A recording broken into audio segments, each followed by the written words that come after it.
ভাই রে ভাই, এই যাবৎকালের শ্রেষ্ঠ ছবি হচ্ছে এটা শাকিব খানের কাস্টমারদের রিভিউ অনুযায়ী।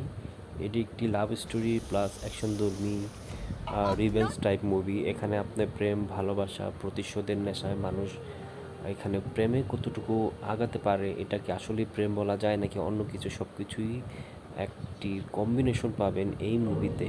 এটি যেহেতু এখানে আপনার প্রিয়তমা মুভির সেই পুরনো একটি জুটি রয়েছে, তো বলাই বাহুল্য এই ছবিটি এখানে দীপিকা পাল তার বেস্ট ইফোর্ট দিয়েছে। এখানে তার চরিত্রে অনেক কিছুই এক্সট্রা দেখানো হয়েছে, যেটা সেই অভিনয়ের মাধ্যমে অনেক কিছু নিজেকে একটু ভেঙে নতুনভাবে গড়েছে। এছাড়াও শাকিব খানের এখানে আপনার অনেকে বলছে না অ্যানিমেলের সাথে অনেকটা লুকের মিল রয়েছে বা ভায়োলেন্সের দিক থেকে অনেকটাই এগিয়ে বাংলাদেশের এই মুভিটি।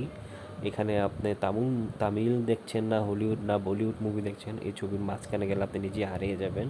আর অন স্ক্রিন টাইম পুরোটাই ছিল একদম মানে কি বলে যে আপনি সব মানে আকর্ষণ আপনি 1 সেকেন্ডের জন্য এখান থেকে চোখ ফেরাতে পারবেন না।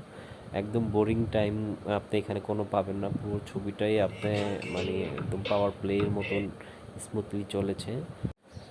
অনেকে আবার তুফানের মুভির থেকে অনেকটাই এগিয়ে রেখেছে এই মুভিটিতে। ভালো লাগলে আমার চ্যানেলটি লাইক ও সাবস্ক্রাইব করে পাশে থাকবেন। Thank you so much. আর হ্যাঁ, অনেক অবশ্যই ছবি দেখবেন।